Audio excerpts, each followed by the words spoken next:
সৈয়দ আহমদ শহীদ বেরলভী রহমাহুল্লাহ তরিকায়ে মুহাম্মাদিয়া আন্দোলনের নামে বালাকোটের ময়দানে দলমত নির্বিশেষে সমস্ত মুমিন মুসলমানকে একান্নভুক্ত করে ইসলামের চিহ্নিত দুশমন ইহুদ ওয়ান নাসারা শিখদের বিরুদ্ধে জিহাদে ঝাঁপিয়ে পড়েছিলেন। আফসোস, ইদানিংকালে দেখা যাচ্ছে আমরা অনেক উলামায়ে কেরাম নামের আগে দিয়ে পরে দিয়ে 10 লাইন টাইটেল ইসলামী চিন্তাবিদ ইহুদ ওয়ান নাসারাদের বিরুদ্ধে কথা বলতে আমরা সাহস পাই না। বিশেষ করে আজকের খুতবায় সুপ্রিম কোর্ট জামে মসজিদের সম্মানিত খতিব দ্বিতীয় খুতবায় বললেন, লা তাসুব্বু আসহাবি, দয়াল নবীজি ঘোষণা দিয়েছেন তোমরা আমার সাহাবী কেরামদিগকে গালি দিও না। যারা প্রত্যক্ষ বা পরোক্ষভাবে সাহাবী কেরামদিগকে মিয়ার হক মানে না, সত্যের মাপকাঠি মানে না, তারা মুমিন মুসলমান হতে পারে না। আফসোস, আমরা আমাদের গতিকে টিকিয়ে রাখার জন্য, আমাদের আসনকে টিকিয়ে রাখার জন্য আমরা তাদের বিরুদ্ধে মুখ খুলি না। তাদের বিরুদ্ধে মুখ খুলতো আল্লামা সাহেব কেবলা ফুলতুলি রাহমাহুল্লাহ। ইন্নাল হামদুলিল্লাহ ওয়াসসালাতু ওয়াসসালামু আলা রাসূলিল্লাহ সাল্লাল্লাহু তাআলা আলাইহি ওয়াসাল্লাম, আম্মা বা'দ। উপস্থিত বালাকোট চেতনা উজ্জীবন পরিষদ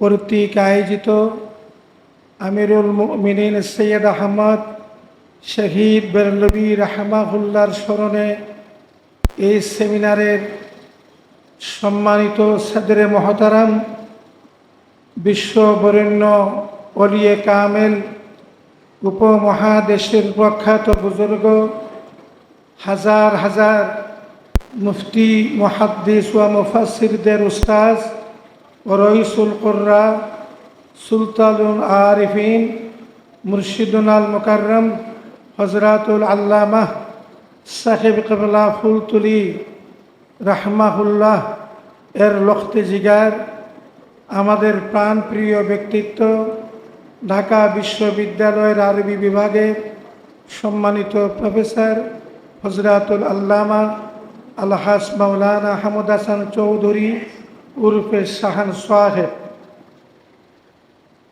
সম্মানিত অতিথিবৃন্দ, আমরা এখানে সবাই মুমিন, আমরা এখানে সবাই মুমিন মুসলমান। জাতীয় প্রেস ক্লাবে কাজী নজরুল ইসলাম হলে 51ভুক্ত হয়েছি, এই বিশ্বাস কারা কারা রাখেন একটু হাত উঠান তো। আমরা প্রত্যেকেই মুমিন মুসলমান, কিন্তু আমাদের জন্য শর্ত কি জানেন?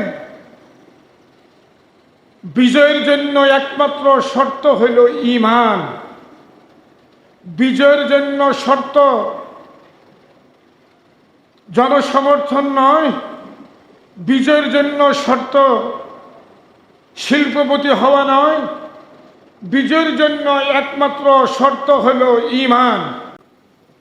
ওয়ালা তাহিনু ওয়ালা তাহজানু ওয়া আনতুমুল আ'লাউনা ইন কুনতুম মুমিনিন। তোমরা হীনবল হইও না, তোমরা চিন্তিত হইও না, অচিরেই তোমরা সফল কাম হবে।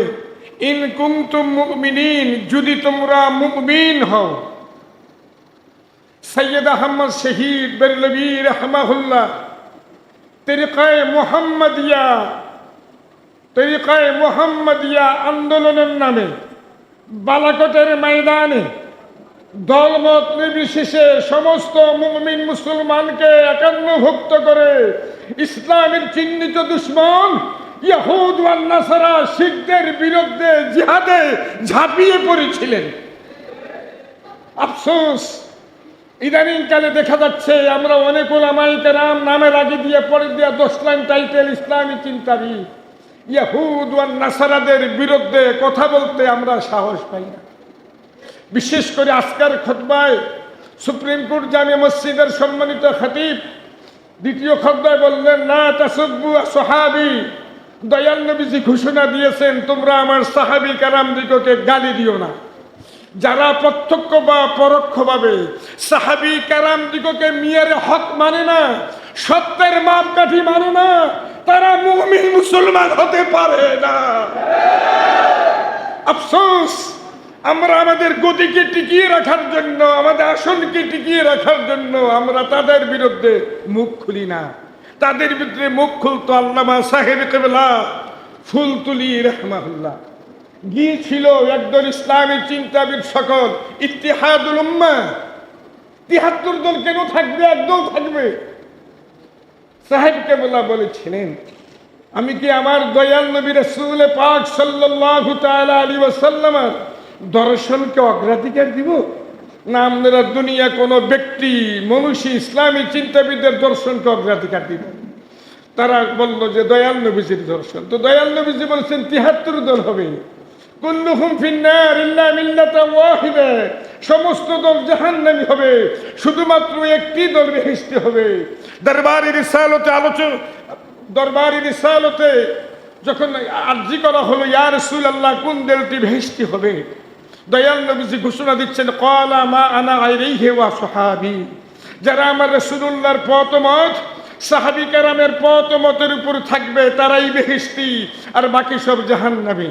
মিশকাত শরীফের সরা মিরকাত মুজাদ্দিদ জামান ইমামুল হারামাইন শরীফাইন আল্লামা মোল্লা আলী কারি রাহমাহুল্লাহ এই হাদিসের ব্যাখ্যায় উল্লেখ করেন যেই দলটি বেহেশতি হবে এর মধ্যে সন্দেহের কোনো অবকাশ নাই, ওই দলটির নাম হলো আহলুস সুন্নাত ওয়াল জামাতের দল। ঢাকা বাইতুল মোকাররম সেই মিলনায়তনে সাবেক খতিব সাহেব আমাকে একটা প্রশ্ন করেছিল। আমার বাবাজান শাহান সাহেব আমার পাশে ছিল, যে তরিকায়ে মুহাম্মদিয়া বলতে এটার ভিত্তি কোথায়? আমি বললাম পৃথিবীর বিখ্যাত হাদিসে ইবনে মাজাহ শরীফের মধ্যে সহিহ সনদে দয়াল নবী রাসূল পাক সাল্লাল্লাহু তাআলা আলাইহি ওয়াসাল্লাম ইরশাদ করেন আফদালুত তরিকাতু মুহাম্মাদিন সাল্লাল্লাহু তাআলা আলাইহি ওয়াসাল্লাম। নবীজি ঘোষণা দিচ্ছেন সবচেয়ে উত্তম তরিকা হলো তরিকায়ে মুহাম্মাদিয়া। চিশতিয়া বলেন, কাদরিয়া বলেন, নকশবন্দিয়া বলেন, মুজাদ্দিদিয়া বলেন, চার তরিকার ভিত্তি হলো তরিকায়ে মুহাম্মাদিয়া। আজকের এই বালাকোট চেতনা উজ্জীবন পরিষদে আমি আবু নসর জিহাদি বলতে চাই, আমরা আমাদের জবানকে যেন পরিষ্কার করি, আমরা যেন আমাদের জবানকে পরিষ্কার করি। সাহেব কেবলা জবানকে পরিষ্কার করে কথা বলতেন, ঠিক না? ঠিক, মাথায় তেল দিয়ে কথা বলতেন না। আমরা যেন ঈমানকে সর্বাগ্রে আমরা অগ্রাধিকার দিতে পারি এবং আহলুস সুন্নাত ওয়াল জামাতের পথ ও মতকে অগ্রাধিকার দিতে পারি। ওয়া আখিরু দাওয়ানা আনিল হামদুলিল্লাহি রাব্বিল আলামিন। আসসালামু আলাইকুম।